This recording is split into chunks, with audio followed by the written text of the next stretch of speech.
Masechet Psachim, Daf Yud Aleph, on va commencer par Yud Amud Bet, au bas de la page, la Mishnah. Rabbi Yehuda Omer, Bodkin, Or Yud Dalet, ou Be Yud Dalet Shacharit, ou Bishat Habi'ur. Vachachamim Omrim, Lo Badak Or Yud Dalet, Ivdok Be Yud Dalet. Lo Badak Be Yud Dalet, Ivdok Betoch HaMoed. לא בדק בתוך המועד, יבדוק לאחר המועד. ומה שמשייר, יניחנו בצנעה, כדי שלא יהיה צריך בדיקה אחריו. Cette Mishnah est relative au temps de l'abdika, le zman, le moment adéquat pour l'abdika.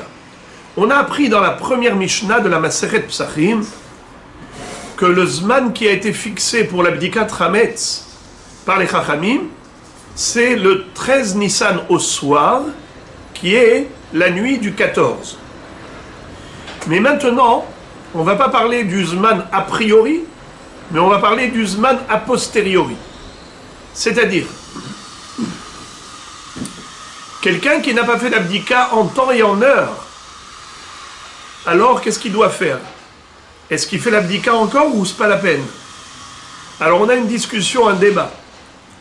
Rabbi Yehuda nous dit, Bodkin or Yud Dalet, il faut faire la bédika la veille du 14, ou Be Yud Dalet Shacharit, et le matin du 14, donc la nuit du 14, et le matin du 14, ou Bishat Habi'ur, et à l'heure du Bi'ur. C'est quand l'heure du Bi'ur? Le début de la 6e heure. Car la fin de la 6e heure, c'est Chatzot. Entre la fin de la 6e et le début de la 7e heure, c'est Chatzot, c'est midi. Dans une journée, on a 12 heures, donc 6 avant, midi et 6 après. Alors, Minatora, c'est à la fin de la 6e Chatzot. Mais Miderabanan, 1 heure avant, il faut brûler le Chametz. C'est-à-dire Tchilat Sha'a Shishit. Le début de la 6e heure, pas la fin de la 6e heure. C'est ce qu'on appelle Sha'at Habi'ur. Quelqu'un qui n'a pas fait l'abdika le matin, alors il peut encore se rattraper Bithilat Sha'a Shishit. Là maintenant je me suis avancé. J'ai dit celui qui n'a pas fait peut se rattraper. En réalité ce n'est pas ce qui est écrit. Si on traduit littéralement, Rabbi Yehuda, qu'est-ce qu'il est en train de nous dire? Qu'il faut faire 3 fois l'abdika. 1, la veille du 14, 2, le 14 au matin, 3, eh bien, 1 heure avant midi. C'est comme ça que l'on comprend. La Gemara après va nous donner une autre explication des paroles de Rabbi Yehuda. Mais si on traduit littéralement, Bodkin or Yud Dalet, ou Be Yud Dalet Shacharit, ou Bishat Habi'ur. C'est bien ce qui est écrit. Maintenant, Vachachamim Omrim, Lo Badak Or Yud Dalet, Ivdok Be Yud Dalet. Chachamim se sont exprimés différemment. Ils ont dit, si l'homme n'a pas fait l'abdika le 14, c'est-à-dire la nuit du 14, le 13 au soir, Ivdok Be Yud Dalet. Lo Badak Be Yud Dalet, s'il n'a pas fait l'abdika le 14, Ivdok Betoch HaMoed. Il fera l'abdika dans le Moed. Je ne traduis pas exprès. Vous allez voir pourquoi je ne traduis pas. Lo Badak Betoch HaMoed, Ivdok Le'achar HaMoed. S'il n'a pas fait l'abdika pendant le Moed, alors il fera l'abdika après le Moed. Pourquoi je n'ai pas traduit, les amis? C'est quoi Moed? Pour vous, Moed, c'est la fête. On n'a pas le droit. Eh bien, c'est une marloquette entre Rashi et Tosfot. Que veut dire ici Moed? Je vais dire d'abord Tosfot et après Rashi. Bien que Tosfot réfute Rashi, ça veut dire que j'aurais dû dire d'abord le pirouge de Rashi et ensuite Tosfot, mais à titre pédagogique, je commence par Tosfot parce que c'est le plus simple et le plus facile à comprendre par rapport au texte. Tosfot te dit, voilà ce que dit Chachamim. Lo Badak Or Yud Dalet, tu n'as pas fait l'abdika la veille du 14, eh bien tu peux faire l'abdika le 14. Quand le 14? Toute la journée. L'obadak beyud dalet, tu n'as pas fait l'abdika pendant le 14, eh bien Ivdok betor hamoed, qu'il fasse l'abdika pendant toute la fête. Pour le brûler. L'obadak betor hamoed, tu n'as pas fait l'abdika pendant le moed. Alors Ivdok la haramoed, eh bien après la fête, après Pessah. Ah bon? Pourquoi faire Bdikat Hametz après Pessah? Quel est l'intérêt?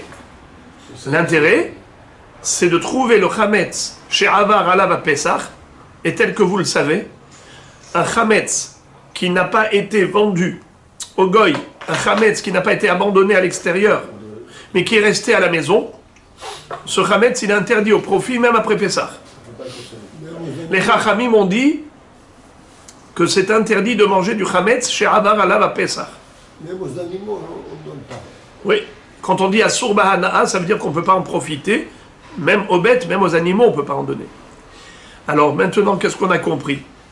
D'après Tosfot, c'est très simple. Les Khatrila, a priori, l'Abdikat Hametz doit se faire quand?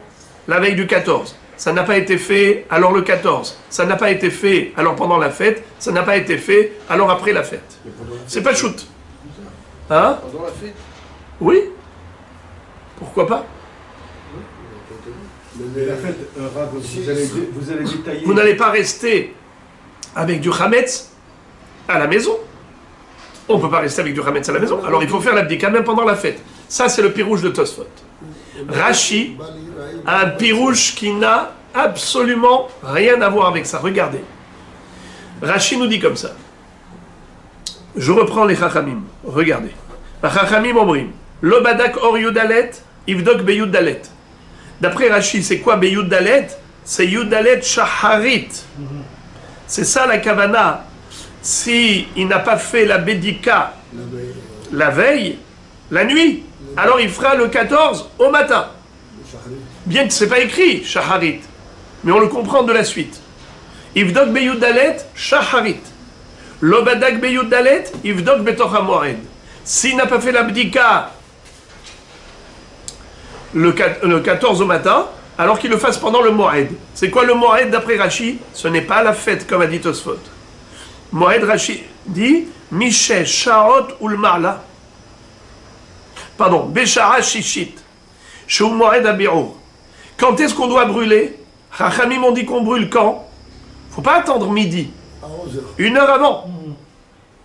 C'est-à-dire que, à l'heure de la combustion du Hametz, c'est l'heure de la bédika a posteriori. Tu n'as pas fait l'abdika le soir, fais le matin. Tu n'as pas fait le matin, fais-le une heure avant Chatzot. À l'heure où tu dois brûler, tu fais l'abdika. Tu n'as pas fait l'abdika betocha moed, c'est-à-dire le moed abirur. Moed, ça veut dire un temps fixe. Moed, c'est quoi le moed dont on parle ici? C'est pas la fête. Le moed, c'est le zman du birur, d'après Rashi. Ivdok betor hamoed, beshara shishit. Lo badak betor hamoed, ivdok leachar hamoed. S'il n'a pas fait la bédika avant, c'est-à-dire pendant la 6e heure, eh bien il fera l'abdika après Chatzot. Jusqu'à quand il fera l'abdika? Jusqu'à la tombée de la nuit. Ad shetercha. C'est comme ça que dit Rashi. Les hara moed, mishesh shaot ulmala, ad shetercha. À la Seder. Oui, jusqu'au soir, jusqu'à la nuit du Seder. Ça veut dire que quoi? Qu'il n'y a plus de bdika après. Vous entendez? Ça veut dire que entre la journée qui précède Pessah, depuis Chatzot, et Pessah même, il y a une différence. C'est que le Hametz, il est assour b'achila bekaret. Celui qui le mangerait est chayav karet. Mais le chiyuv karet, ce n'est que shivra yamim. Entre Chatzot, entre Chatzot du 14 Nissan et la nuit du 15, c'est-à-dire entre les deux, c'est 6 heures, il y a un sourd de posséder le Hametz, il y a une obligation de l'éliminer, il y a donc automatiquement une interdiction de le manger, puisque c'est assourd même d'en profiter, mais celui qui aurait mangé n'est pas chayav karet. Pour Rashi, même Chachamim ont limité le temps de l'abdika au maximum à la tombée de la nuit du 14. Donc répétons les différents zmanim de bdika d'après Rashi selon Chachamim. La nuit du 14, le matin du 14, début de la 6e heure du 14, et ensuite après Hatzot, et ensuite après Hatzot jusqu'au soir. Pas plus. Pour Tosfot, c'est pas ce que veulent dire les Chachamim. Ce que veulent dire les Chachamim, c'est a priori la nuit du 14, c'est-à-dire le 13 au soir, sinon le 14 toute la journée, sinon Pessah, Moed, toute la fête, sinon après Pessah aussi. Pourquoi ? Faut pas que le Chametz chez Avar Alav Pessah, qui est interdit à la consommation, ne se mélange avec le Chametz qui est caché après Pessah. Voyez-vous comment ils sont diamétralement opposés ? Carrément. Très bien. Maintenant, la Gemara va focaliser sur Rabbi Yehuda. Rabbi Yehuda, qu'a-t-il dit ? Je reprends les termes de Rabbi Yehuda. Rabbi Yehuda Omer Botkin Or Yudalet, ou Be Yudalet Shaharit, ou Bishat Abi'ur. Ça veut dire qu'il faut faire 3 bdikot. La veille, le matin, et à l'heure du Bi'ur, au début de la 6e heure. La Gemara demande, Maïtarma de Rabbi Yehuda. Pour quelle raison Rabbi Yehuda exige 3 bdikot? Rav Chizda berabba baravuna de Amret Arbayou. On a 2 hémoraïm. L'un s'appelait Rav Chizda et l'autre s'appelait Rabba baravuna. Les deux disent la même chose. Que quoi? Keneged shalosh hashbatot shebatora. Par rapport aux 3 interdictions de posséder du chametz qu'on retrouve dans la Torah. Lesquelles? La Gemara les cite. Ces 3 psukim. Lo yira elecha hametz, et lo yira elecha seor. La Torah nous interdit que le chametz soit vu ou chez nous. Lo yira elecha hametz. Faut pas que le chametz soit vu chez toi ou pour toi. Le chametz qui t'appartient. Mais lo yira elecha seor. Faut pas que le seor, la levure, le levain, soit vu chez toi. Donc, déjà, quel verbe on a trouvé? Lo yerae. Faut pas que le chametz soit vu. Ensuite, deuxième pasuk, Shivat Yamim, Seor lo imatse bebatechem. Pendant 7 jours, le levain ne se trouvera pas dans vos maisons. Lo imatse. Troisième pasuk, Arbayom arishon tashbitu seor mibatechem. Mais le premier jour, vous devrez éliminer le levain de vos demeures. Ça fait combien de léchonot, combien d'expressions la Torah a employées pour interdire le chametz? 3. 1. Lo yirae. 2. Lo imatse. 3. Tashbitu. Pour cela que Rabbi Yehuda va dire il faut faire 3 fois la budika. Métiv Rabbi Yosef va objecter. Et il va citer une baraïta de laquelle il va démontrer que c'est faux. Rabbi Yehuda n'exige pas du tout 3 bdikot consécutives. Une seule bdika suffit. Où est-ce qu'on retrouve ça? Rabbi Yehuda Omer Kol Shelo Badak Bishlosha Prakim Alalu Shuv Eno Bodek Alma Bemikan Vailach ou Depligé. Dans cette baraïta que voyons-nous que Rabbi Yehuda, en quoi il s'oppose au Chachamim? Par rapport à quoi il s'oppose au Chachamim? Juste par rapport à l'histoire de Shuv Eno Bodek. Pour Rabbi Yehuda, contrairement à Chachamim, on ne peut pas être Bodek après le Moed. C'est après 6 heures, ça veut dire. Ça dépend si vous comprenez Rashi ou Tosfot, ce que vous comprenez. C'est-à-dire que pour Rabbi Yehuda, stop à la 6e heure. Tout le monde est d'accord pour Rabbi Yehuda. À la 6e heure, ça s'arrête. Sha'at Abi'ur. Pour Chachamim, on a encore d'autres créneaux. Il y a encore d'autres alternatives. Tu n'as pas fait l'abdika en ces temps-là de Rabbi Yehuda, tu peux faire encore l'abdika. Métiv Rabbi Yosef. Rabbi Yosef objecte en citant une braïta. Rabbi Yehuda Omer Kol Shelo Badak Bishlosha Prakim Alalu Shuv Eno Bodek. qu'est-ce que nous voyons dans cette baraïta? Que Rabbi Yehuda est cholek sur Chachamim que sur un point. Lequel? C'est que Chachamim ont donné des créneaux supplémentaires pour l'abdika. Alors que Rabbi Yehuda se limite à 3 créneaux. La veille du 14, le 14 au matin, Shahat HaBi'ur. Et de ce fait, du fait que Rabbi Yehuda n'ait pas parlé d'autre chose, ça veut dire que le seul point de divergence avec Chachamim, c'est juste par rapport au nombre d'alternatives, le nombre de créneaux. Mais ils n'ont pas discuté par rapport à l'abdika elle-même. Est-ce qu'on en fait 1 ou 3 dans cette baraïta? On voit juste que Shuv Eno Bodek, après ces 3 créneaux, nous dit Rabbi Yehuda, Shuv Eno Bodek. Machma que c'est ça le point de discussion. Il n'y a pas 2 marloquettes.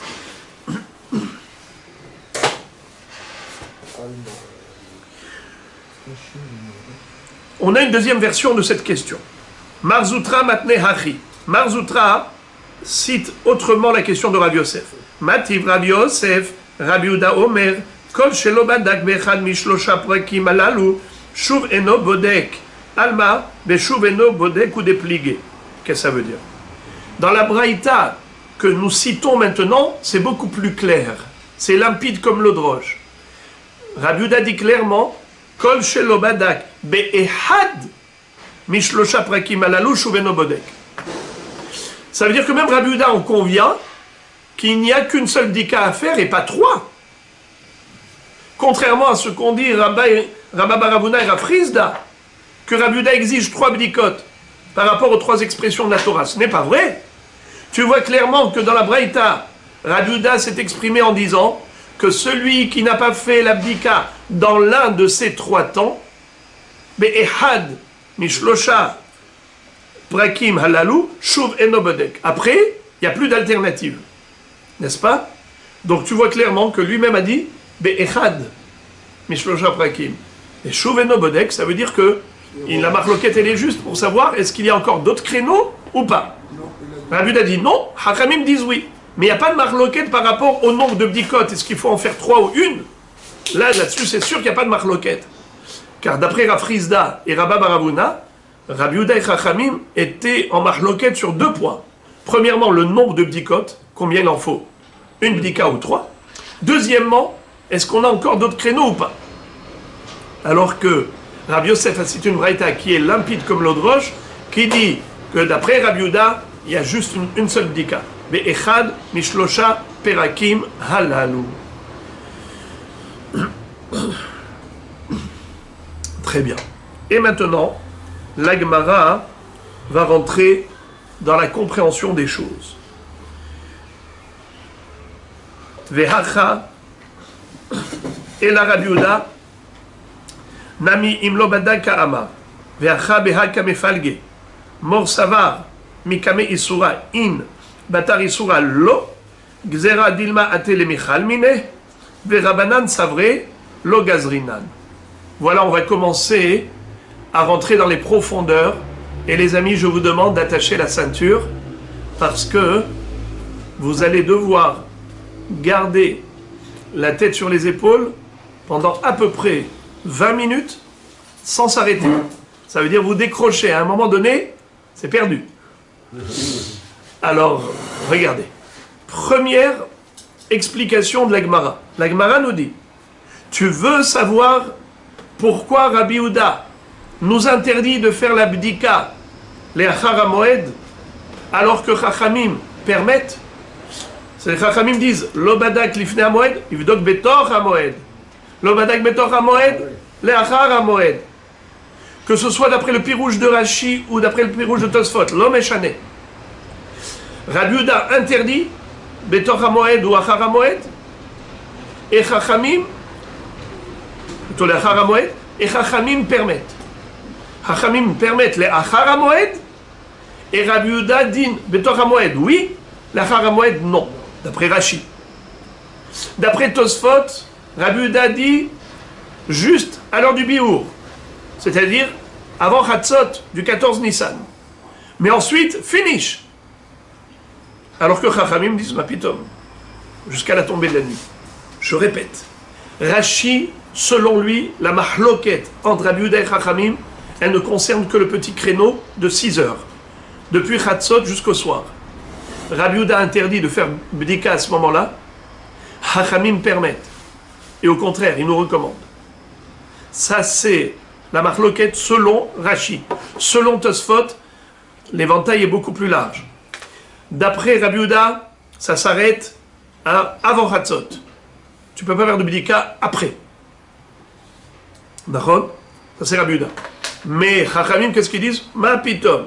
Tu peux faire la bdika pendant Pessah, tu peux faire la bdika et tu dois la faire même après Pessah. Donc, il faut comprendre quelle est la svara de chacun, quelle est la raison de chacun. Pourquoi Rabbi Yehuda interdit, Chachamim recommande. Hachab et hakam efalge. 3 lignes avant la fin. Voici l'objet de leur discussion. Mor savar, il y a un maître qui pense Mikame isura in, batar isura lo, gzera dinma atene mechal mine. Rabbi Yehuda dit, tu peux faire l'abdika avant le zman du issour, mais pas après le zman du issour, car si tu fais l'abdika pendant le issour, tu risques d'en manger. Quand tu vas faire l'abdika, tu vas toucher au chametz. Or, si tu le touches, tu peux facilement en manger. Alors, il ne faut surtout pas toucher au chametz. Donc, dès que le chametz est interdit à la consommation, ne le touche plus. Interdit au profit, n'en touche plus. Tandis que Rabbanan sabré le gazrinam. Hachamim disent non, nous ne craignons pas. On ne fait pas de gzera, de dire qu'il ne faut pas faire l'abdika de peur qu'il en mange. Nous, on ne craint pas cela. Pourquoi ils ne craignent pas, on verra après. Alors maintenant, Rabotai, vous avez compris la base? Pourquoi Rabbi Yehuda dit, après ces 3 temps interdits, de peur qu'il mange pendant l'abdika? Pourquoi Chachamim permettent, ils ne craignent pas qu'il mange pendant l'abdika? C'est ça l'objet de leur discussion. La Gemara s'interroge et elle va poser une contradiction.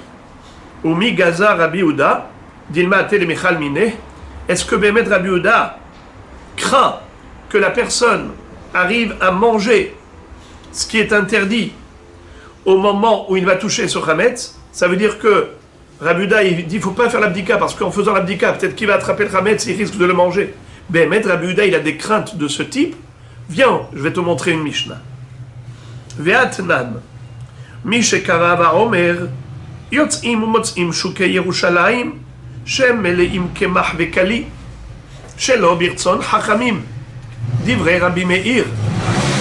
Rabbi Yehuda Omer, birtzon hachamim ayu osim. Velo kagaza Rabbi Yehuda din ma'atele mechal mine. C'est-à-dire, vous connaissez le Issour Hadash? La Torah nous interdit de manger le Hadash. C'est-à-dire les céréales qui ont poussé dans la nouvelle année, on n'a pas le droit d'en manger tant qu'on n'a pas encore offert le sacrifice qui s'appelle Minhat HaOmer. Le 16 Nissan, c'est-à-dire le 2e jour de Pessah, à l'époque du Beth Amikdash, on offrait le sacrifice Korban Mincha. On prenait de l'orge de la nouvelle récolte. Et c'est ce Korban Mincha qui autorisait le Hadash. Tant qu'on n'avait pas encore sacrifié le Homer, on n'avait pas le droit de manger de la nouvelle récolte de céréales. Le Homer est matir. Umi Gaza Rabbi Yehuda Dilma Atel Mechal Mine. Est-ce que Rabbi Yehuda craint que l'on mange ce qui est interdit parce qu'on l'a touché? Ve'atnan, pourtant il y a une Mishnah dans Masechet Menachot à propos du Homer. Ve'atnan, Mishekara va'Homer, yotz'in umotz'im shukei Yerushalayim, shehem meleim kemach vekali, shelo birtzon chachamim, divrei Rabbi Meir. Rabbi Yehuda Omer, birtzon chachamim ayu osim, velo kagaza Rabbi Yehuda, din ma'atele mechal mine. C'est-à-dire, on a Issour Minatora qui est le Hadash. Hadash, c'est-à-dire la nouvelle récolte de céréales, on n'a pas le droit de la consommer tant qu'on n'a pas sacrifié le Homer dans le Beth Amikdash le 2e jour de Pessah, le 16 Nissan. D'ailleurs, ce Issour Hadash, il existe même de nos jours. Seulement, à l'époque du Beth Amikdash, il s'estompait avec le sacrifice du Minchat HaOmer, déjà le matin. Mais aujourd'hui, il faut attendre la tombée de la nuit du 16 Nissan pour manger de la farine de la nouvelle récolte. On n'a pas le droit de manger du Hadash jusqu'à ce jour-là. Maintenant, qu'est-ce qu'ils faisaient à l'époque? Les gens attendaient impatiemment qu'on fasse ce sacrifice du Homer, comme ça on peut manger de la nouvelle récolte. Et dès qu'on avait sacrifié le Homer, les gens se ruaient vers le marché. Et qu'est-ce qu'on trouvait comme étalage? Plein de céréales et plein de farine. Kemah vekali. Kemah, c'est de la farine crue. Kali, c'est des graines qu'on a mis à sécher au four, qu'ensuite on va moudre.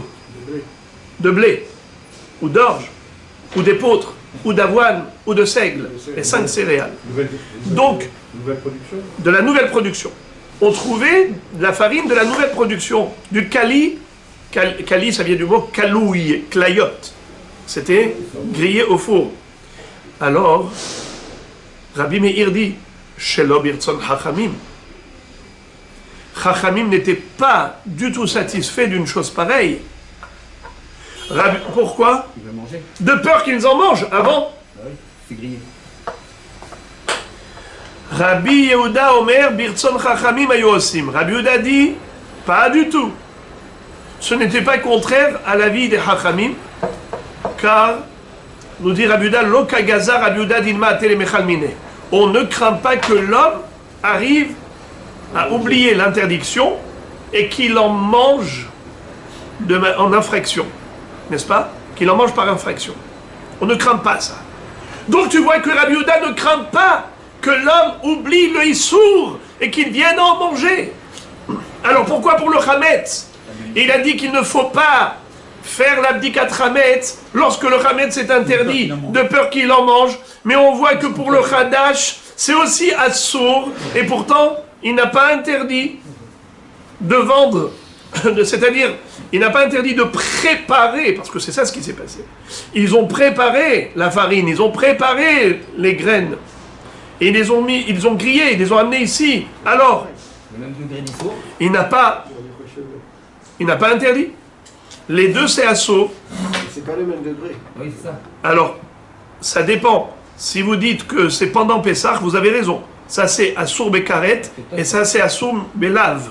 C'est vrai. Mais entre midi du 14 Nissan, Chatzot, et le soir du 14 Nissan, avant le Seder de Pessah, pendant ces 6 heures-là, avant la tombée de la nuit, le Chametz, il est interdit, mais il n'est pas interdit Bekaret. Et puisqu'il n'est pas interdit Bekaret, Rachi, pas pour Tosfot.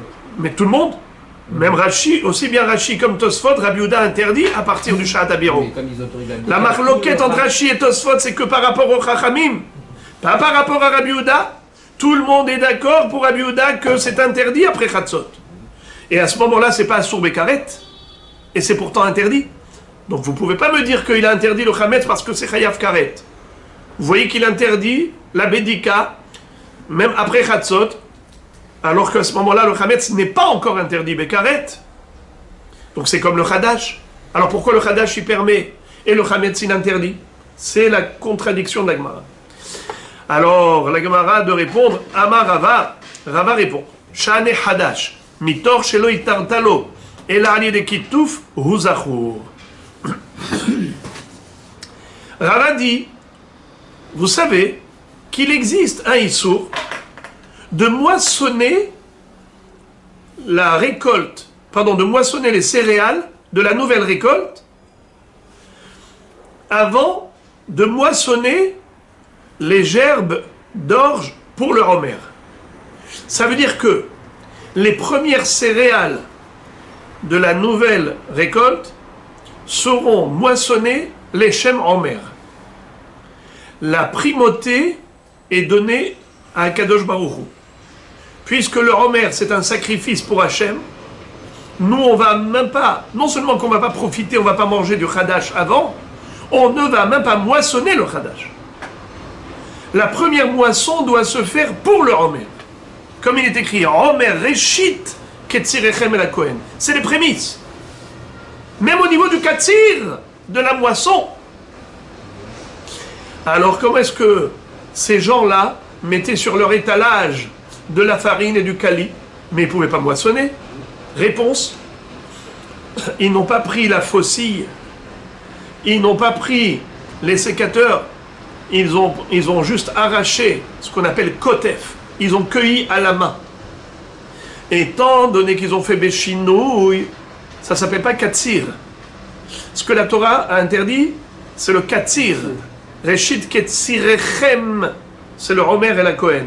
Mais si c'est pas du katsir, kotzer, c'est qu'il arrache avec la main béchinouille, ça c'est permis. Étant donné que le bonhomme, il arrache les gerbes de blé de cette manière, eh bien il va se souvenir. C'est assourd de manger. Étant donné qu'il fait un chinouille, de manière inhabituelle, ce chinouille lui rappelle l'interdiction de manger. Est-ce qu'il se dit, attends, mais c'est quoi ce truc-là? Mais va chercher la faucille quand même. Pourquoi est-ce que j'arrache? Ah non, parce que tu n'as pas le droit, c'est du khadash. Ah, on n'a pas le droit de manger. D'accord, je me rappelle. Et ça, c'est pendant Choulamoed, c'est le 16 qui faisait ça? Même avant Pessah. Amar Rava Shane Khadash mitor shelo itartalo ila alide kituf uzachur uzocher. Amar lo Abaye etinach b'sharat ketifat echina ve'arkada ma'ika lemema. Excuse me. Ok, il ne va pas manger pendant qu'il cueille. Parce que quand il cueille, c'est vrai que les graines sont délicieuses. Les graines de blé d'orge, au moment où vous les cueillez, c'est charnu, c'est tendre, c'est doux. Vous avez déjà goûté? Moi non plus, mais c'est très bon. Alors, ça veut dire que à ce moment-là encore, il s'en souvient. Pourquoi? Parce que le kitouf, la manière de cueillir, lui rappelle le issour. Mais après, quand il va mettre à sécher, il va moudre et il va tamiser ce qu'on appelle tehina, harkada. Alors à ce moment-là, il n'y a rien qui lui rappelle le issour. Il peut en manger, il touche. Le blé, il touche l'orge, il peut en manger.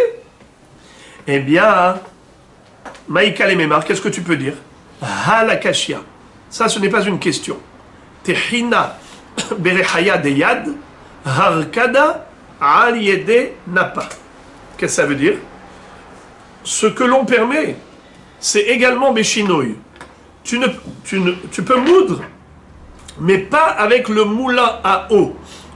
C'est le moulin à la main, à la manivelle. C'est très dur. Tu dis, mais attends, mais pourquoi est-ce qu'on ne va pas mettre ça dans le moulin comme d'habitude? Le moulin à eau, il tourne et ça moud tellement facilement en quantité. Ah non, tu n'as pas le droit. Tu dois faire des chinouilles à la main. Et pourquoi est-ce que tu vas tamiser à l'envers? Le tamis, il faut faire al-gabé napa. L'obetocha napa, al-gabé napa. C'est quoi napa? Le tamis. Alors le tamis, normalement, tu mets la farine dedans. Là, tu retournes le tamis et tu mets dans le dos du tamis et tu tamises. Pourquoi tous ces chinoïm? C'est pour te rappeler que c'est du khadash et que tu n'as pas le droit d'en manger. Faut pas oublier les chinoïm.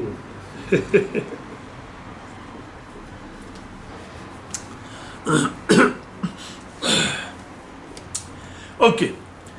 Et la hadith nan kotzrin betashlachim vesheba amakim aval lo gotchin veokimna ki Rabbi Yehuda mai ikaleme mahar. Qu'est-ce que ça veut dire? La Gemara dit d'accord. Quel est le din par rapport à Bet Hashlachin ou Sadeh Sheba Emek? Vous savez qu'est-ce que c'est Bet Hashlachim? Bet Hashlachim, c'est un champ qui est aride, une terre aride. Elle ne peut pas se suffire de l'eau de pluie, il n'y en a pas beaucoup. On est obligé d'aller arroser. Eh bien, les céréales qui poussent là-bas ne sont pas de bonne qualité. Les champs qui se suffisent d'eau de pluie qui arrivent régulièrement, ça c'est du blé ou de l'orge de bonne qualité. Mais si c'est Bet Hashlachin, c'est pas bon. Et donc on n'a pas le droit d'offrir le sacrifice du Homer avec l'orge du Bet Hashlachin. Tu ne vas pas apporter à Kadosh Baruch Hu quelque chose de mauvaise qualité. Également à Emek, ce qui pousse dans la vallée, où il n'y a pas beaucoup de soleil, eh bien là aussi, les céréales ne sont pas de bonne qualité. On n'apporte pas le Homer, le Korban à Homer avec cette orge. C'est la raison pour laquelle, les amis, étant donné que on n'est pas kotzer pour le Homer, l'orge du Bet Hashlachim ou de Hamakim, Alors, Rabota, écoutez bien, on a le droit d'être kotser. On a le droit de moissonner avec une faucille normalement, sans chinouille, cette orge. Et on ne dit pas, Reshit Ketsirechem el Kohen. Tu n'as pas le droit de moissonner avant d'avoir moissonné pour le Homer. D'abord, tu moissonnes pour le Homer, et ensuite tu vas moissonner pour toi, n'est-ce pas? Homer Reshit Ketsirechem el Kohen. Mais c'est seulement des céréales qui sont aptes au Homer. Mais des céréales qui ne sont pas aptes au Homer, il n'y a pas l'interdiction d'être kotser avant d'être kotser le Homer. Ça veut dire il n'y a pas d'interdiction de moissonner de l'orge qui n'est pas apte à la mitzvah du Homer. L'interdiction de moissonner avant de moissonner pour le Homer, c'est uniquement des céréales qui sont aptes au Homer. Parce que là, c'est un manque de respect d'Akadosh Baruch Hu. Au lieu de lui donner la primauté, Reshit Ketzirechem et la Kohen, le début de la moisson, c'est le Homer qu'on doit donner au Kohen. Qu'est-ce que tu as fait d'abord? Tu as fait du Katsir pour toi. Tu as moissonné pour toi. Ça, c'est assaut. Mais si de toutes les façons, ce que j'ai moissonné pour moi, ce n'était pas apte pour le sacrifice du Homer, c'était de mauvaise qualité, alors il n'y a pas d'interdiction de moissonner, même si c'est avant la moisson du Homer. Il n'y a pas d'interdiction. C'est ça Une barrière. Non. Alors maintenant, regardez ce que nous dit la Mishnah. Kotzrin betashlachim vesheba amakim aval lo godshin veokimna ki Rabbi Yehuda maïkalemema. Mais on n'a pas le droit de faire des tas. C'est-à-dire que faire des tas, ça donnerait l'impression que Behemet, c'est du blé normal, c'est des céréales normales, qui ne sont pas hadash. Alors, on n'a pas le droit de faire un gadish. Alors maintenant, quelle est la question d'Agmara? La question d'Agmara est comment est-ce qu'on permet d'être kotser? Après tout, cette orge-là, ce blé-là, c'est du hadash.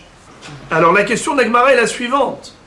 Tu vois clairement que Rabbi Yehuda a autorisé, puisque Okimna qui est Rabbi Yehuda, cette Mishnah, on l'a attribuée à Rabbi Yehuda. Et Rabbi Yehuda a autorisé de moissonner normalement des céréales qui ne sont pas aptes au Homer.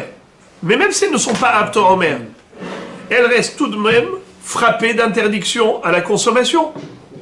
Alors puisque tu n'as pas le droit de les manger, pourquoi est-ce que tu as autorisé de les moissonner normalement? En les moissonnant sans chinouille, la personne peut oublier et en manger au moment de la Ketzira. Donc, l'explication que tu as donnée, en disant que c'est grâce au chinouille du kitouf, c'est ça ce qui permettait, c'est ça ce qui a fait dire à Rabbi Yehuda que c'est permis, c'est faux. Preuve, c'est que on a permis le kotzrin betashlachim sans chinouille.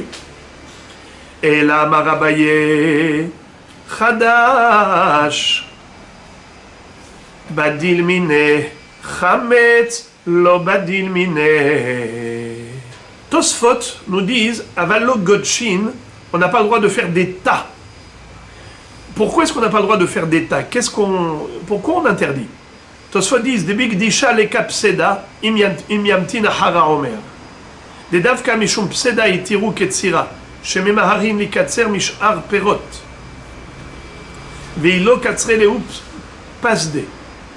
C'est-à-dire que, en réalité, même la Ketzira du Bet Hashlachin, normalement on aurait dû faire une barrière, comme Chachamim ont l'habitude de faire, mais ici, il y a un risque, si on laisse les gerbes sur pied, eh bien, les céréales vont s'abîmer. Donc on était obligé de les moissonner, c'est pour cela que Chachamim n'ont pas mis de barrière de sécurité. Par contre, ils ont interdit d'aller faire des tas, parce que ça peut attendre. Il n'y a pas d'urgence. Une fois que tu as moissonné, le blé ne va pas s'abîmer. Alors ne va pas maintenant t'occuper de faire des tas, des céréales Hadash. On t'a autorisé que le minimum. Très bien. Alors maintenant, on n'a toujours pas de bonne réponse par rapport à la contradiction. Je résume. On a dit au début que Rabbi Yehuda interdit de faire l'abdikat Hametz après l'heure de l'interdiction. Pourquoi? Parce qu'il craint qu'il en mange par oubli au moment de l'abdika quand il va toucher le Hametz. On a posé une question. Alors pourquoi est-ce qu'il n'interdit pas d'être kotser le Hadash?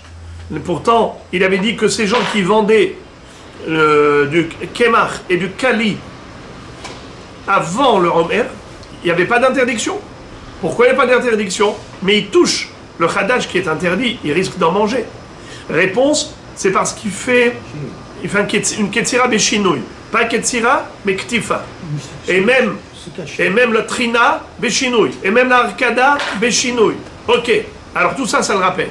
Après, la Gemara a cité une autre Mishnah, où nous voyons que Rabbi Yehuda autorise de moissonner même bli shinouy, s'il s'agit d'un Hadash qui n'est pas apte au sacrifice.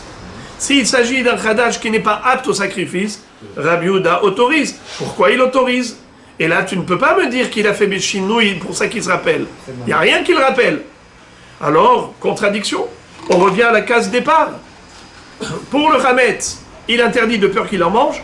Il dit qu'il ne faut pas faire l'abdika, parce qu'en touchant, il peut en manger.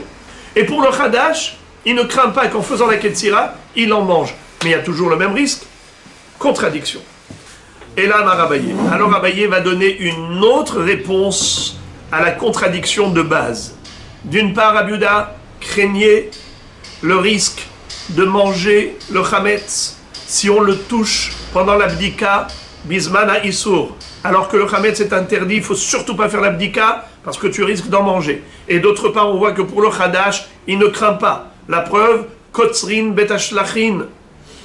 Il permet de faire la Ketzira du Hadash quand il n'est pas apte au Homer. Alors il craint ou il craint pas qu'on mange? Et là, Abaye, Hadash badil mine, Hametz lo badil mine. Abaye donne une très jolie réponse et il dit qu'il y a une différence fondamentale entre le Issur Hametz et le Issur Hadash. Hametz, toute l'année, c'est notre compagnon de route. On mange du pain, on mange du gâteau, on fait que ça. Alors que arrive Pessah, et Hametz interdit. Eh bien, c'est très facile de glisser dans la faute. Très facile, puisque toute l'année, tu as affaire à lui, au Hametz. Le même pain, le même paquet de gaufrettes, il était permis avec le hercher du Badat, et maintenant, d'une seconde à l'autre, il devient, attention, assour. Alors, la personne peut oublier en manger. C'est ce qu'on appelle l'obadil miné. C'est quoi l'obadil miné? L'homme ne garde pas de distance par rapport au Hametz. Il n'est pas distant. Au contraire, il est très proche du Hametz. Tandis que Hadash, badil miné, l'homme est distant par rapport au Issur Hadash. Car ces nouvelles céréales, surtout pas. Les nouvelles céréales, on n'a pas le droit, c'est Hadash. Issur Hadash. Donc on n'a jamais eu de promiscuité, de proximité avec ces céréales-là. C'était interdit. Étant donné que c'était interdit depuis le début, depuis que ces céréales sont nées, elles étaient frappées d'interdiction. Alors, la personne, elle garde ses distances par rapport à ce Issur. Badil miné.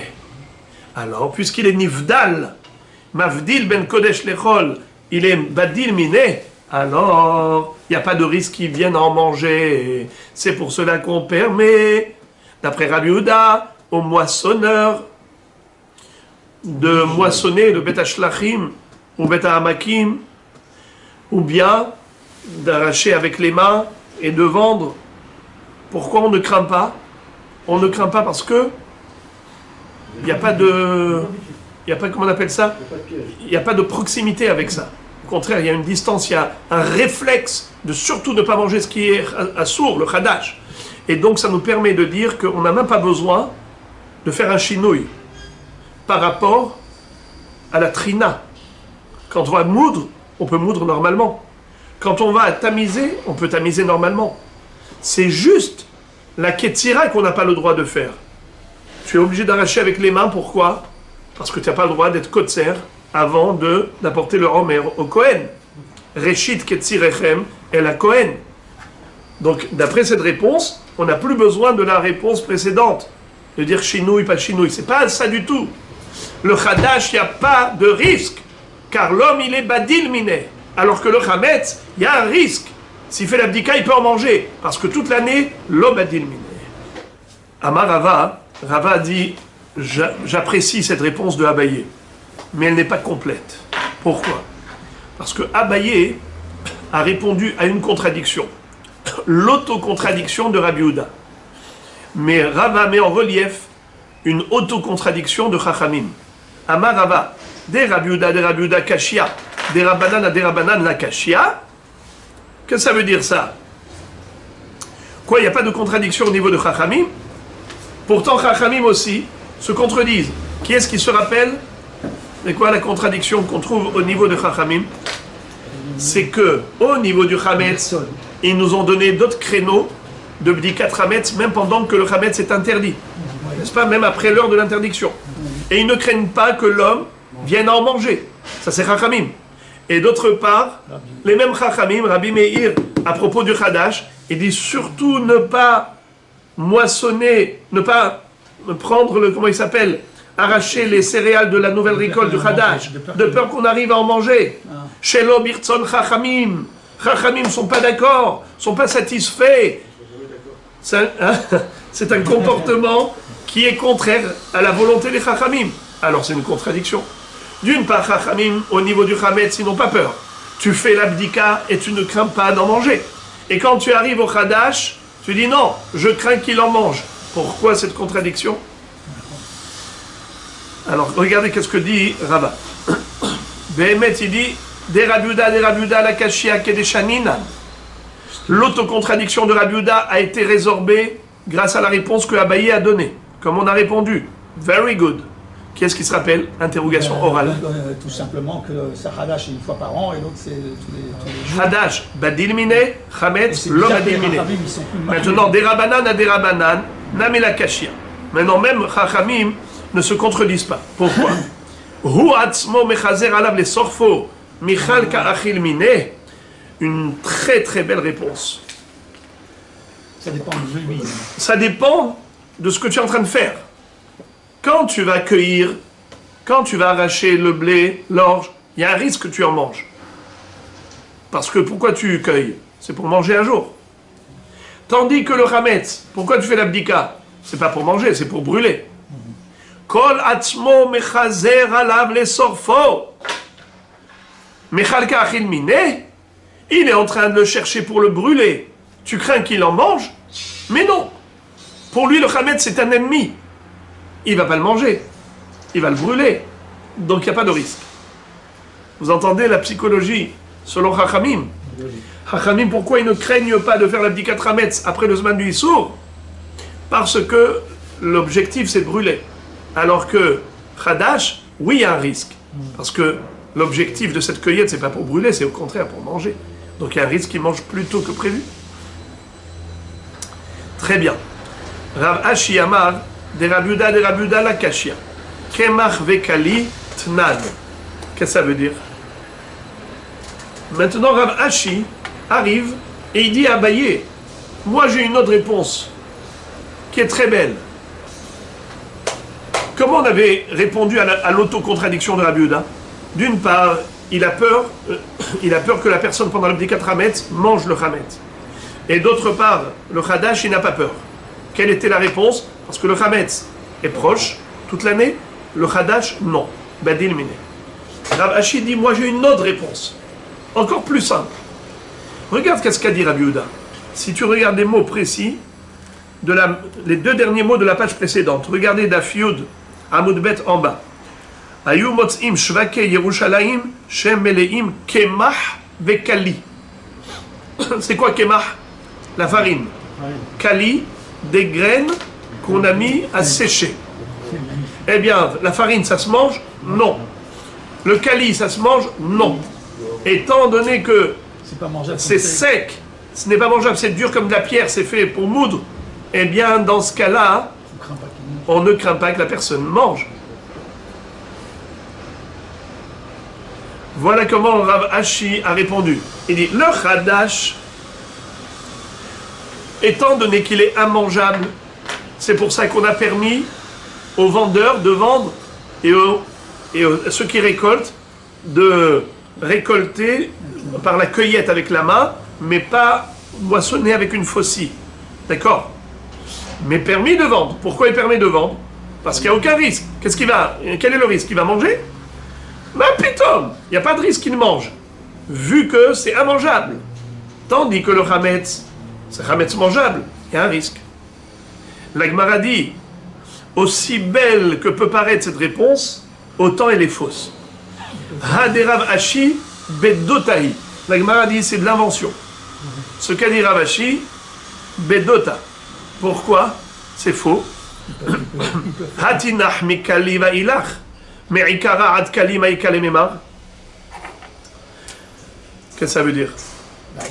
Ok, une fois que tu en as fait du kali, que tu l'as grillé, d'accord, maintenant il est plus mangeable. Tu l'as séché. Mais avant de le sécher au four, avant d'avoir fait du kali, c'était mangeable, oui ou non? Oui. Alors, puisque c'était mangeable avant que ce soit du kali, c'était des graines charnues, tendres, douces, moelleuses. Quel délice! Il y avait un risque. Et alors à ce moment-là, comment tu as fait? Comment Rabbi Yehuda a permis? Rabbi Yehuda dit, il n'y a aucun problème. Comment aucun problème? Parce que tu as dit kali, kemar, ça ne se mange pas. Mais avant que ce soit du kemar, avant que ce soit du kali, il y a un moment donné, après la cueillette, c'était bon, c'était mangeable, c'était comestible.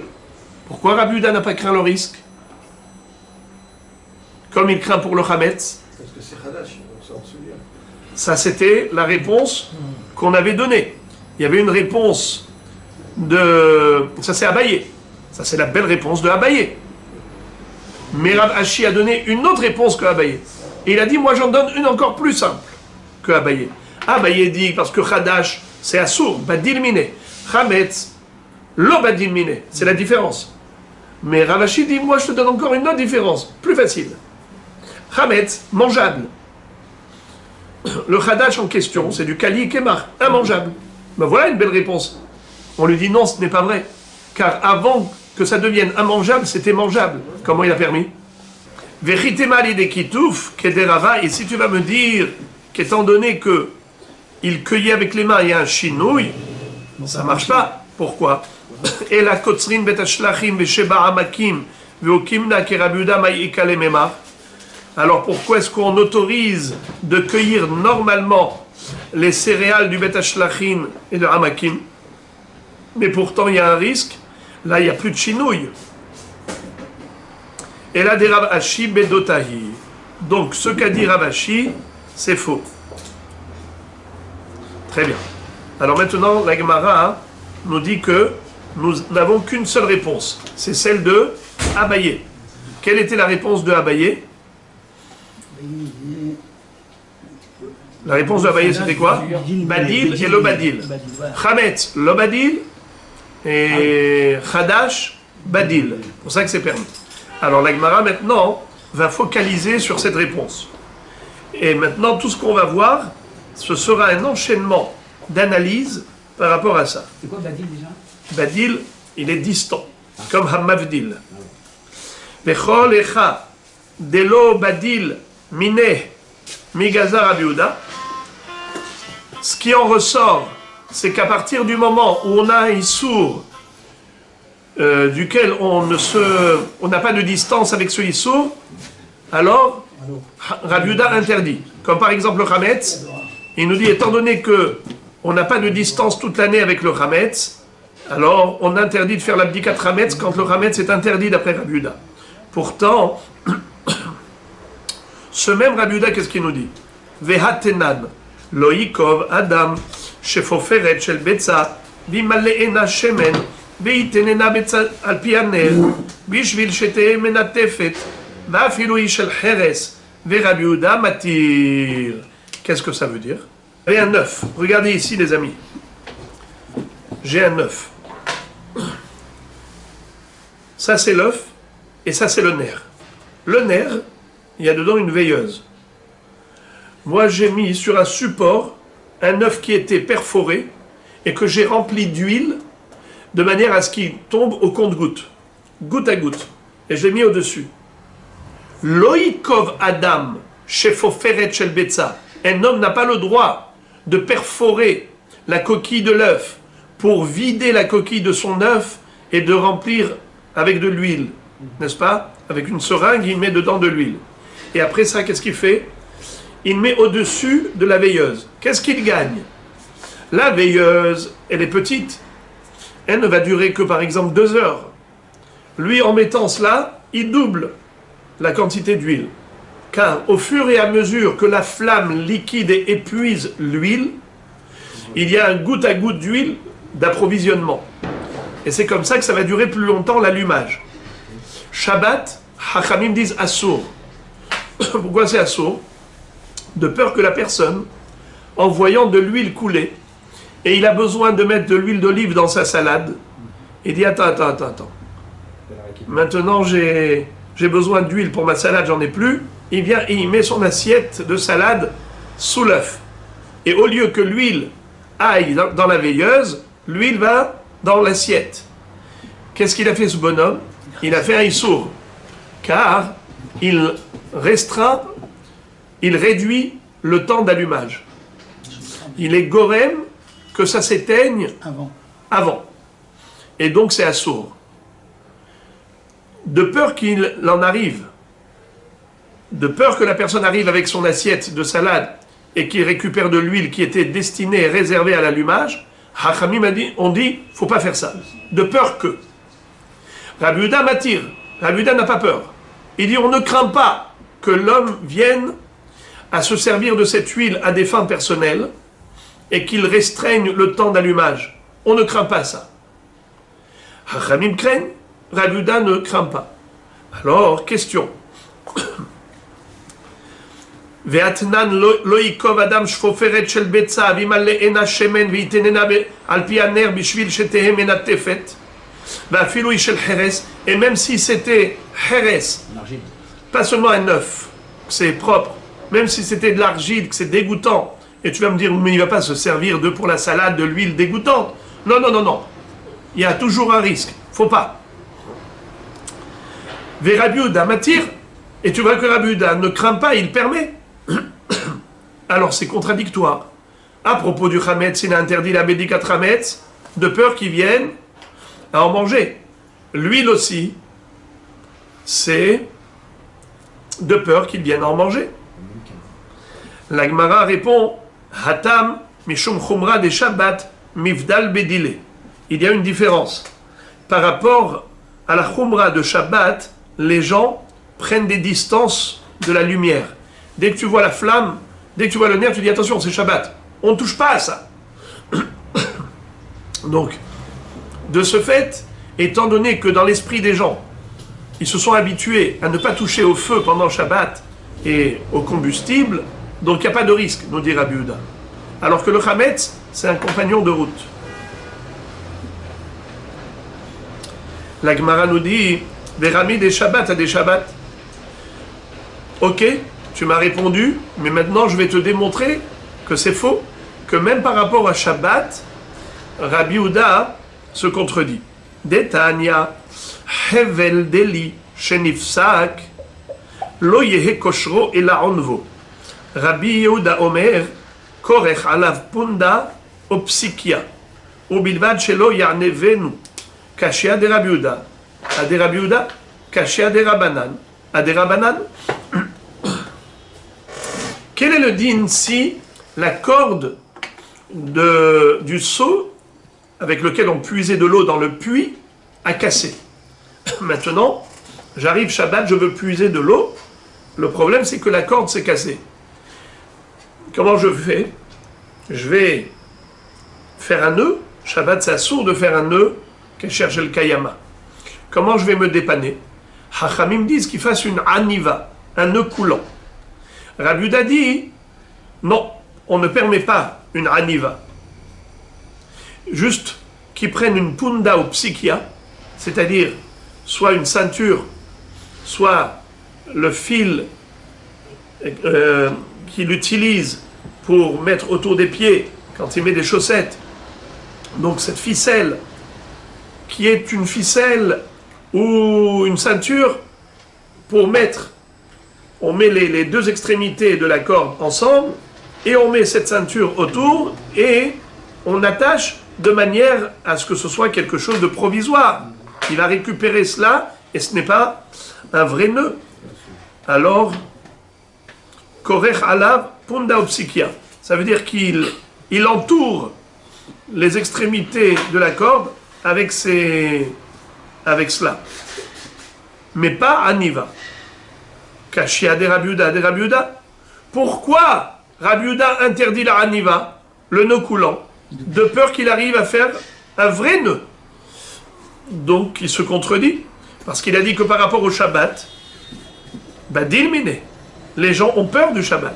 S'ils ont peur du Shabbat, alors de la même façon qu'il a autorisé de mettre avant Shabbat un œuf plein d'huile, ainsi il devrait autoriser de faire un nœud coulant.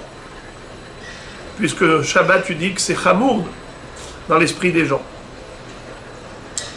Alors, il y a une autocontradiction de Rabiuda par rapport à ça. Kashia des Rabanan à des Rabanan. Et Chachamim aussi, ils se contredisent. Car ici, ils ont permis le nœud coulant et ils ne craignent pas qu'il arrive à en faire un vrai nœud.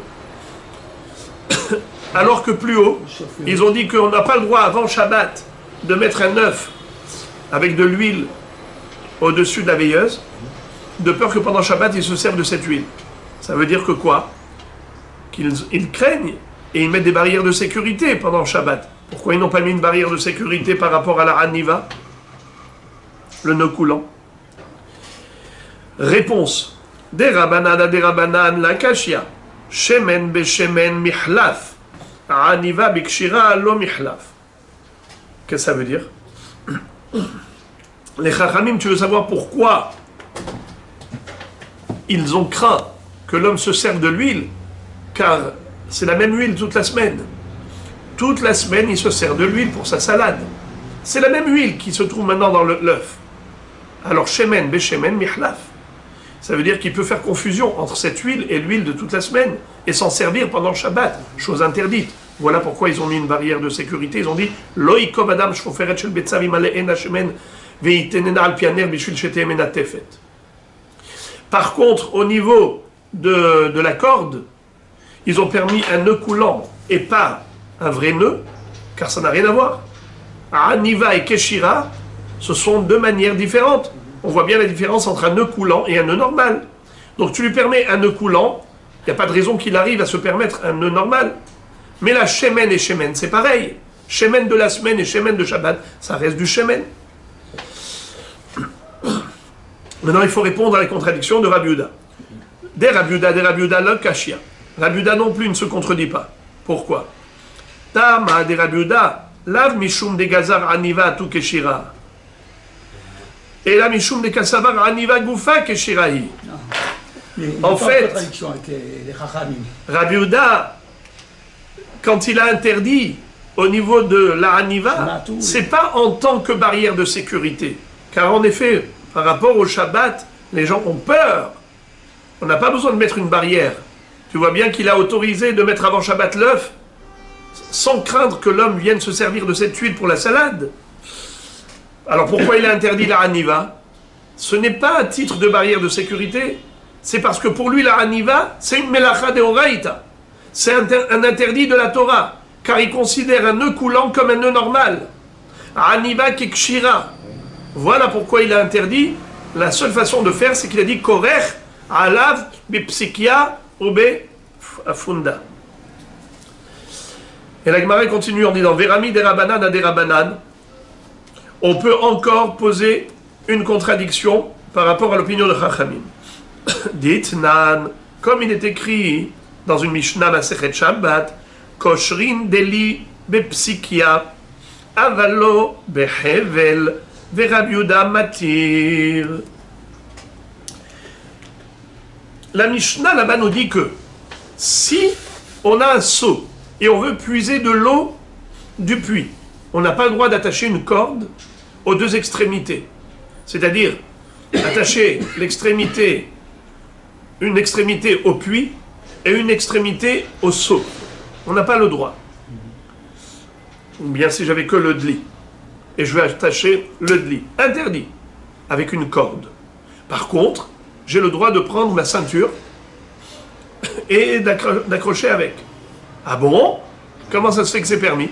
Eh bien parce que je ne vais pas le laisser là-bas. C'est pas qu'il cherche le kayama. Je vais retirer ma ceinture. Koshrin dli be psikia.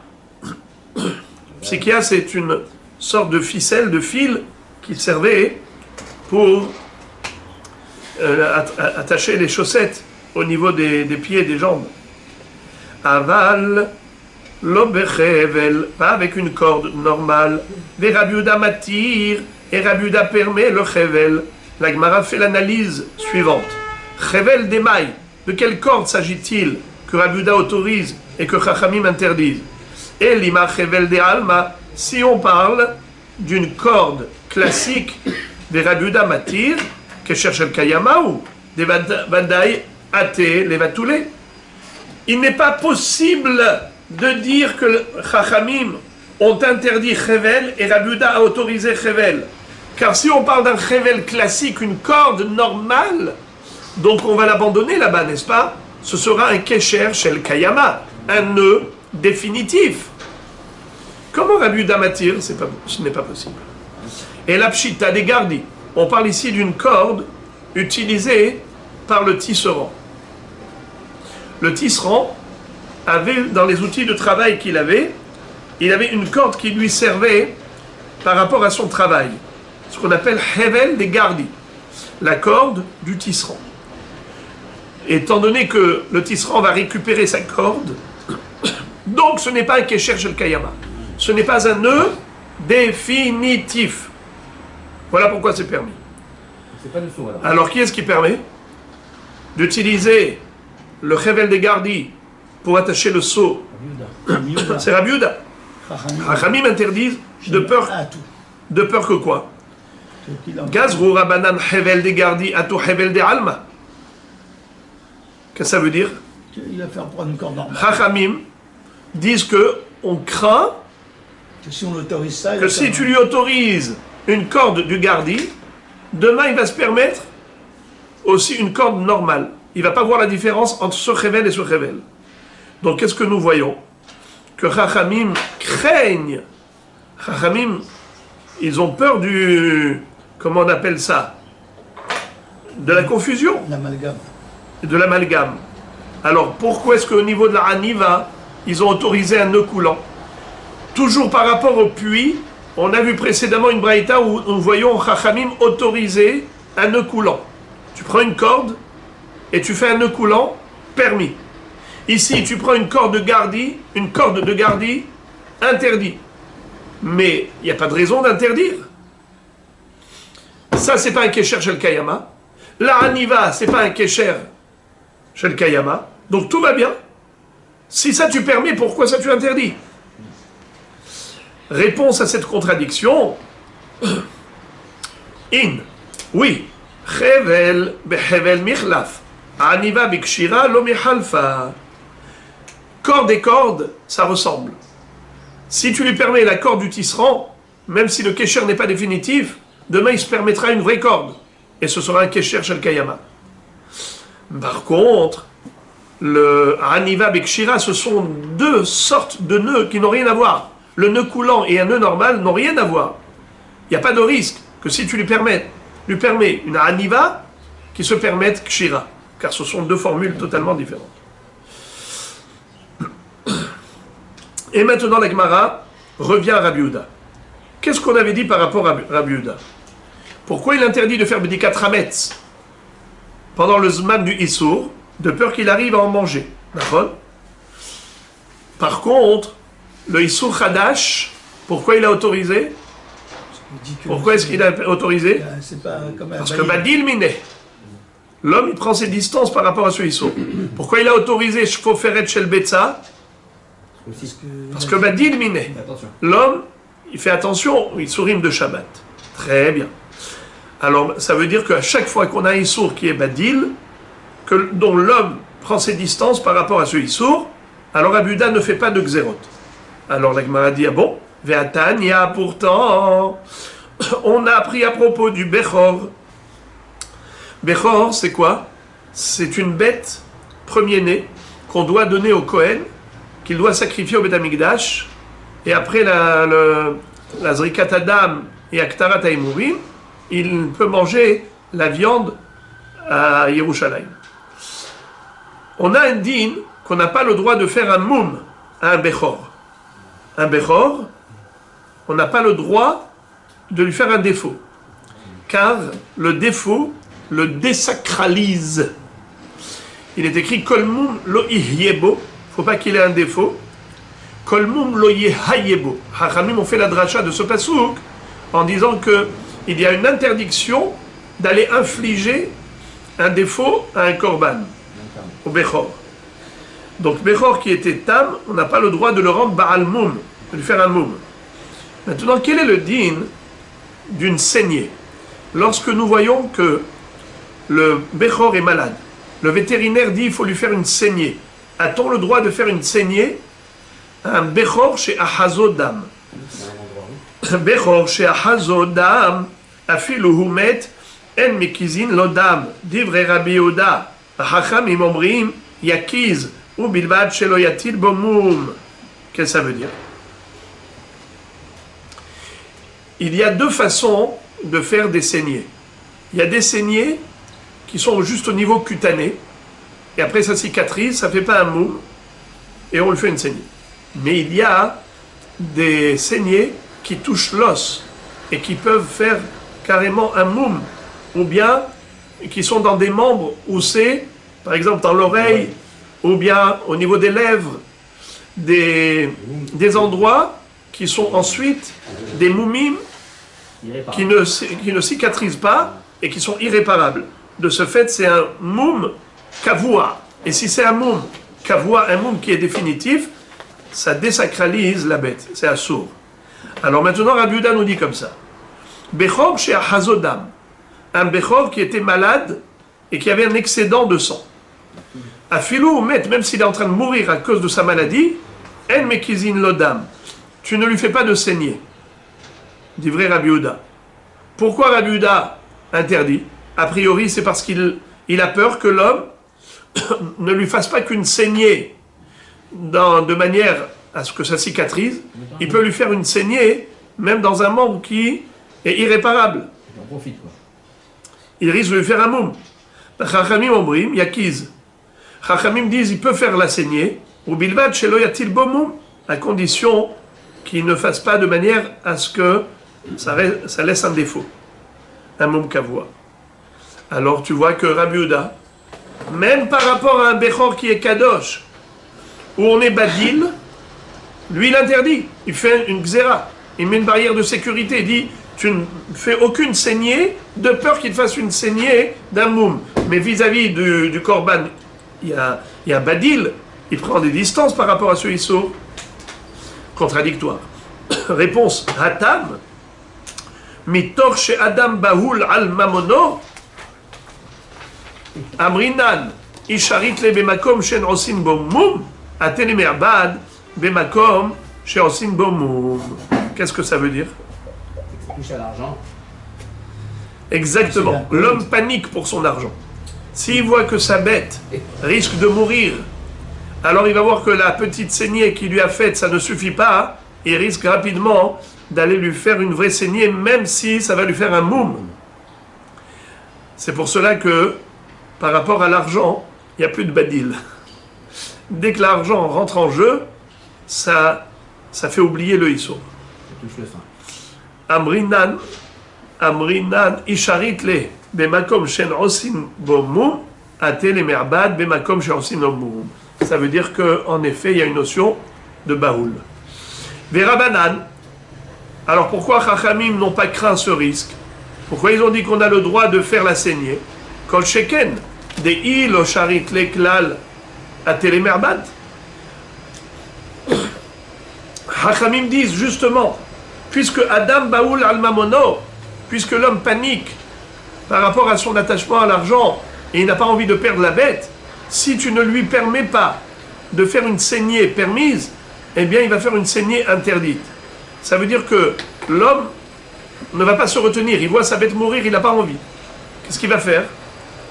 Eh bien, il va faire un issour. Et il va faire une saignée même avec un moum. Il vaut mieux que tu lui apprennes à faire les choses correctement. Quelle est la saignée permise, la saignée interdite, et qu'il fasse la saignée permise, plutôt que tu lui interdises tout, et finalement, il va défoncer la barrière, et il va même pas savoir qu'est-ce qui est assourd, ce qui est interdit, ce qui est assourd et ce qui est permis. Il va faire même ce qui est assourd, mais là, sans savoir. Parce que dans sa tête, même l'autre formule, elle est interdite à ses yeux, parce qu'il ne sait pas ce qui est permis. Alors il vaut mieux ouvrir une porte quand tu sais que la personne, elle est très attirée par son argent. La Gemara conclut le sujet avec la question suivante. Umi amrinan le Rabbi Yehuda dambaoul al mamono. Là, tu viens de dire que Rabbi Yehuda, il met en effet une barrière de sécurité, même par rapport à un issour dont il est badil, dont il tient une distance. Malgré tout, si il y a l'argent qui rentre en jeu, Adam Baoul al Mamono, alors là il met une barrière de sécurité. Rabbi Yehuda dit, pas de saignée du tout. Car si tu lui permets une saignée simple, qui ne fait pas de mou, il risque, pour sauver sa bête, de faire une saignée même avec un mou. Donc dès que Adam Baoul al Mamono, il faut mettre une barrière de sécurité. La Gemara pose la question, elle dit, Omi amrinan, les Rabbi Yehuda, Adam Baoul al Mamono. Est-ce que Rabbi Yehuda tient de cette idée-là, que l'homme panique pour son argent, et il peut même faire un issour? Ve'atnan, pourtant, on a appris dans une Mishnah, Rabbi Yehuda Omer, En mekaderina behema biyom tov, mi pene shu ose habura, aval mekartsefin. Qu'est-ce que ça veut dire?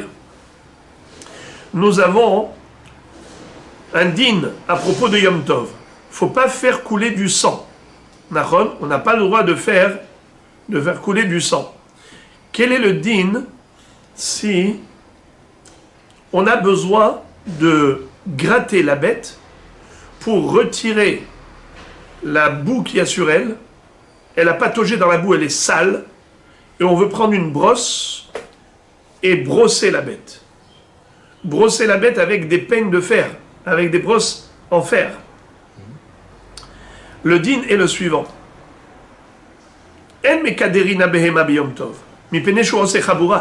On n'a pas le droit de gratter la bête avec une brosse où il y a des poils de métal, parce que ça va la blesser et ça va faire couler du sang, ce qu'on appelle habura, une blessure.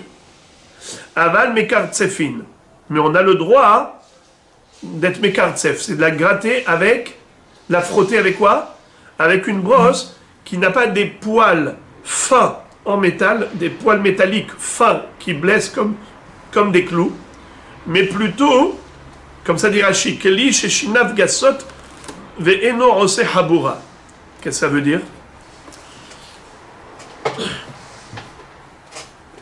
Quand vous avez des brosses métalliques, il y a deux sortes. Vous avez ceux avec les poils qui sont piquants, parce qu'ils sont fins, pointus, et vous avez ceux qui, au contraire, sont des poils qui sont très larges, très épais, et qui ne sont pas pointus, et qui ne risquent pas de faire couler du sang, de blesser. Alors on nous dit comme ça. Rabbi Yehuda Omer, En mekaderinet abehema biyom tov, mi pene shu ose chabura, aval mekartsefin. On n'a pas le droit de faire du kiddour, mais on a le droit de faire du kirtsouf. On n'a pas le droit de frotter la bête avec une brosse métallique, avec des poils métalliques pointus, parce que ça peut la blesser, mais on a le droit de lui faire kirtsouf avec une brosse aux poils épais qui ne blesse pas. Hachamim omrim, en mekaderin, af en mekartsefin. Hachamim interdisent les deux actions, et kiddour et kirtsouf. Vetania, ezeu kiddour, vezeu kirtsouf. Et la Braïta nous dit, quelle est la définition de ces deux actions? Kiddour, ktanim ve'osim habura. Kirtsouf, gdolim ve'en osim habura. Le kiddour, ce sont des poils fins qui blessent. Kirtsouf, c'est des poils épais qui ne blessent pas. Ok. Alors, qu'est-ce que tu vois? C'est quoi la contradiction? c'est que Rabbi Yehuda, justement, il a autorisé. Pourquoi il a autorisé? Parce qu'il dit, si tu lui interdis tout, Adam Baoul al-Mamono, la boue qu'il y a sur la bête, ça la fatigue, ça l'alourdit et ça la réduit. Ça veut dire, la bête maintenant, elle va se fatiguer. Alors, Rabbi Yehuda, qu'est-ce qu'il dit? Adam Baoul al-Mamono, si tu ne lui permets pas le kirtsouf, tu lui interdis tout, il risque de faire même du kiddour, qui est assour behemet. Alors il vaut mieux lui dire qu'est-ce qui est interdit, ce qui est permis, qu'il utilise la formule permise. Nachon. Et plus haut, qu'est-ce qu'on avait dit? Que non. Au niveau du Bechor, qu'est-ce qu'avait dit Rabbi Yehuda? Tu fais aucune saignée. Ni celle qui cicatrise, ni celle qui est irréparable. Nachon. Pourquoi tu avais interdit? Parce que Adam Baoul al-Mamono, si tu lui permets cette saignée, il pourra se permettre même l'autre saignée. Pourquoi tu ne raisonnes pas de la même façon au niveau du kirtsouf et kiddour? Tu vois bien que Chachamim ont interdit le kirtsouf à cause du kiddour. Pourquoi Rabbi Yehuda ne dit pas la même chose? Interdit le kirtsouf de peur qu'il fasse kiddour. Et pourtant là-bas, on a une notion de Adam Baoul al-Mamono. Réponse. Hatam, deishavik le ma'it, amrinan Adam Baoul al-Mamono.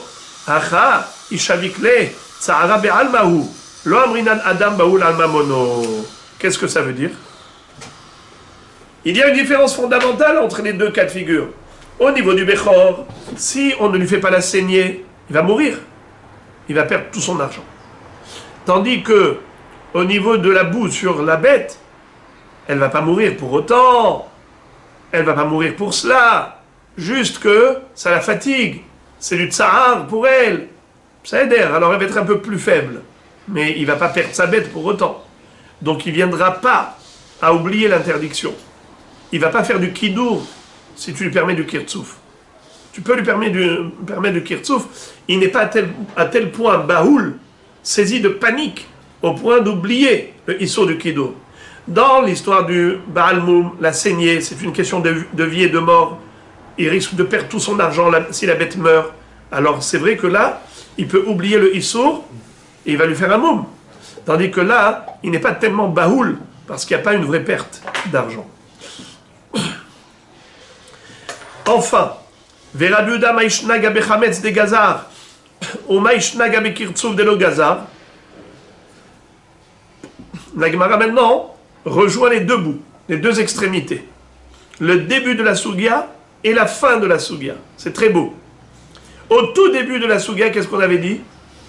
Que Rabbi Yehuda interdisait de faire bédikat chametz pendant l'heure du issour, de peur qu'ils viennent en manger. Et là, maintenant, au niveau du kirtsouf, il permet le kirtsouf et il ne craint pas qu'ils viennent à faire du kiddour. Comment ça se fait? Là, tu mets une barrière de sécurité et là, tu ne mets pas de barrière de sécurité.